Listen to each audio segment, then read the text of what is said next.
की बहुत बड़ी खबर सामने आ रही है। रूस के रक्षा मंत्री सर्गेई शोइगु ने दावा किया है कि यूक्रेन के हथियार लगभग खत्म हो गए हैं। सर्गेई शोइगु ने यह भी दावा किया है कि अगले 15 दिन में यूक्रेन के पास लड़ने के लिए भी हथियार नहीं बचेंगे। रूस का साफ कहना है कि यूक्रेन आज इसलिए तबाह हो रहा है क्योंकि अमेरिका के इशारे पर ज़ेलेंस्की रूस से जंग करने पर आमादा है, लेकिन यूक्रेन ये भूल गया है कि रूस के सामने यूक्रेन ज्यादा दिन और टिक नहीं पाएगा क्योंकि उसके हथियार खत्म हो रहे हैं।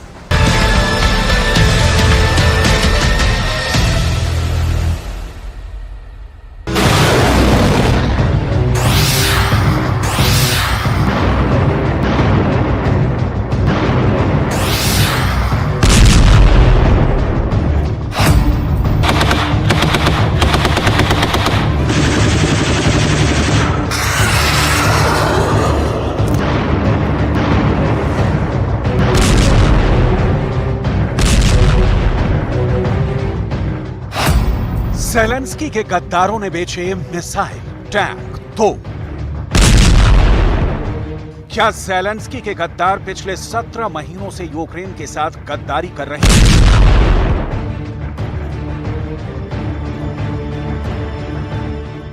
क्या ज़ेलेंस्की के घूसखोर जनरलों की वजह से ही यूक्रेन रूस से जंग नहीं जीत पा रहा है?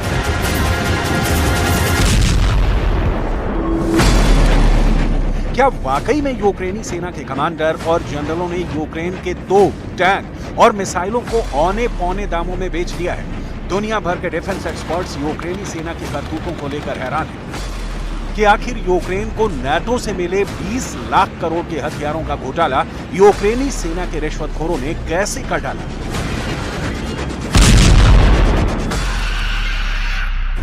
हम आपको वो रिपोर्ट दिखाने जा रहे हैं जहां ज़ेलेंस्की ने सेना में शामिल सभी घूसखोर कमांडर और जनरलों को फौज से निकालकर बाहर फेंक दिया है। जरा ज़ेलेंस्की का गुस्से से तमतमाता ये चेहरा देखिए। यूक्रेन की राजधानी कीव में हुई बेहद हाई प्रोफाइल मीटिंग में ज़ेलेंस्की ने चुन चुनकर यूक्रेन के हथियारों का सौदा और घोटाला करने वाले अफसरों को ठिकाने लगा दिया है। हम आपको ज़ेलेंस्की के एक्शन से जुड़ी पूरी रिपोर्ट आगे दिखाने जा रहे हैं। ज़ेलेंस्की ने पकड़ा यूक्रेन की हार का घोटाला।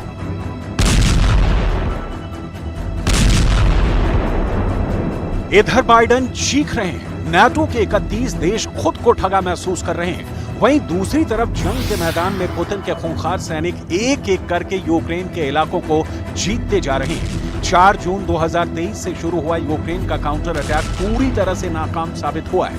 हैरानी की बात तो यह है कि कुछ रिपोर्ट्स में दावा किया गया है कि यूक्रेनी सेना ने नाटो के लेपर्ड टैंक, चैलेंजर टैंक को जानबूझकर खराब कर दिया है ताकि दुनिया भर में नाटो के हथियारों की धाक खत्म हो जाए।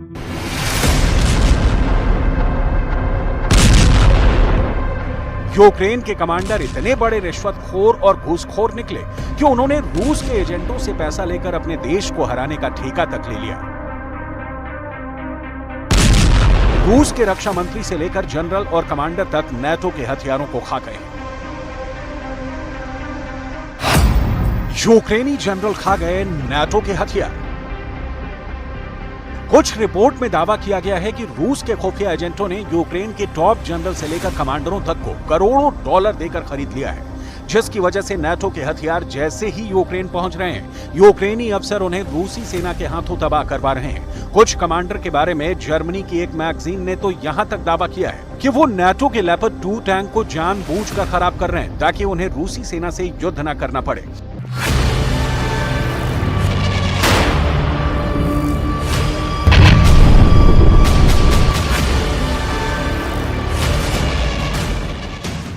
इधर पुतिन की सेना चुन चुनकर नाटो के टैंक, तोप और रॉकेट सिस्टम पर भयानक हमला करके उन्हें जला रही है। पुतिन कई बार कह चुके हैं कि जिस तरह से रूसी सेना ने नाटो के टैंकों को जलाया है, ठीक उसी तरह से रूस यूक्रेन को अमेरिका से मिलने वाले F-16 फाइटर जेट को भी जलाकर राख कर देगा।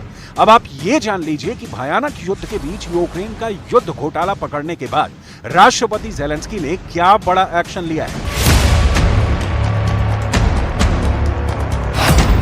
डकार गए 20 लाख करोड़, हार गया यूक्रेन।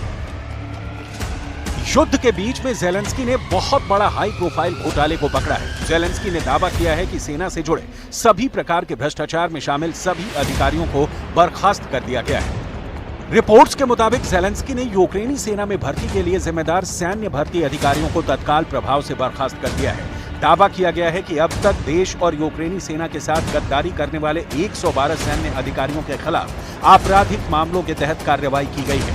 जेलेंस्की ने मीडिया को बताया कि यूक्रेनी सेना के commander in chief general Valeriy Zaluzhnyi को भ्रष्ट यूक्रेनी अफसरों के खिलाफ कार्रवाई करने का आदेश दिया गया है।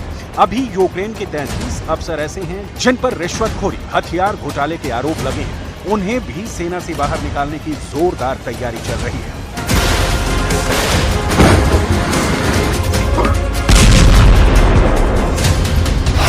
जेलेंस्की के गद्दारों ने भेजे मिसाइल, टैंक और तोप।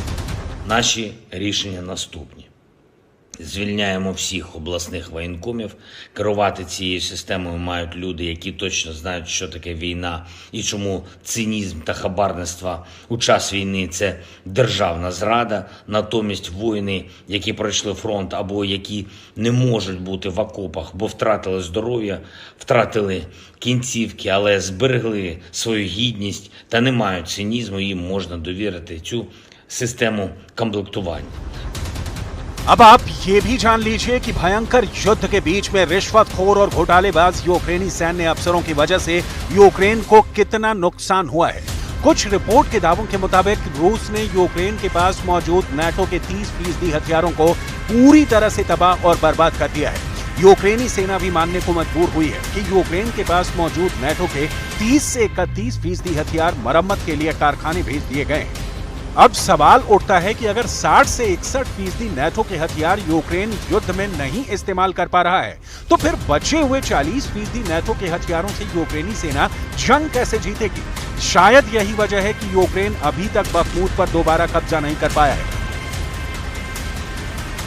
शायद यही वजह है कि रूस ने यूक्रेन के पूर्वी इलाके में 35% इलाके पर कब्जा कर लिया है। शायद यही वजह है कि रूस ने दक्षिणी यूक्रेन और दक्षिण पूर्वी यूक्रेन के 20% इलाके पर पूरी तरह से कंट्रोल कर लिया है। और यही सबसे बड़ी वजह है कि अमेरिका, फ्रांस, ब्रिटेन, जर्मनी जैसे नाटो देशों का भरोसा यूक्रेनी सेना और जेलेंस्की से पूरी तरह से उठ चुका है। इसीलिए इन नाटो देशों ने भारी हथियार और लंबी दूरी की मिसाइलें अभी तक यूक्रेन नहीं पहुंचाई हैं। जानकारों के मुताबिक इसीलिए जेलेंस्की ने कैमरे के सामने अपने देश के भ्रष्ट सैन्य अफसरों को बर्खास्त किया है, ताकि नाटो का भरोसा यूक्रेनी सेना और यूक्रेन पर बना रहे। यूक्रेनी जनरल खा गए नाटो के हथियार। Одеська, Київська, Львівська. Хтось брав готівкою, хтось криптовалютою. Хіба що в цьому різниця? Цинізм всюди однаковий. Незаконне збагачення, легалізація незаконно отриманих коштів, неправомірна вигода, незаконне переправлення військовозобов'язаних через кордон.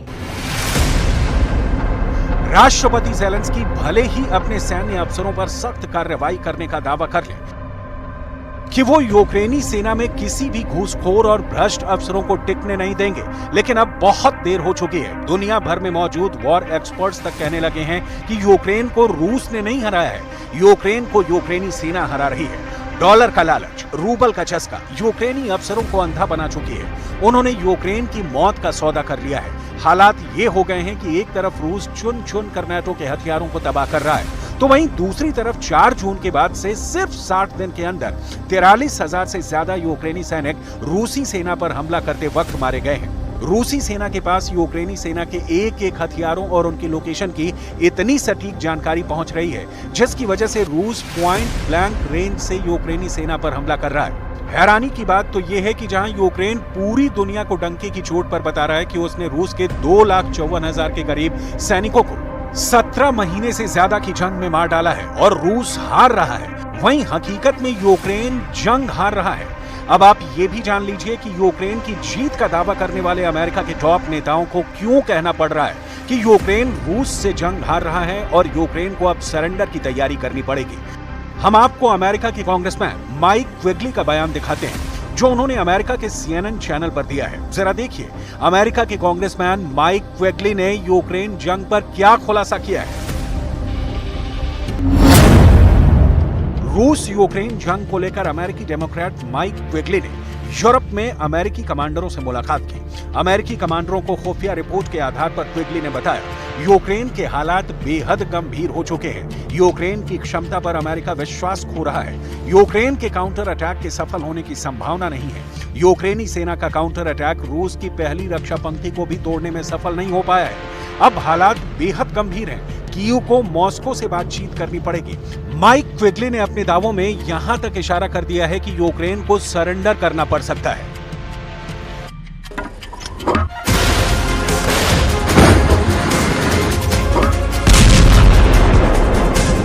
22 फरवरी 2022 से लेकर अब तक यूक्रेन के 4,900 भारी हथियार रूस ने तबाह कर डाले हैं, जिसमें नाटो के टैंक, तोप, रॉकेट, एयर डिफेंस सिस्टम शामिल है।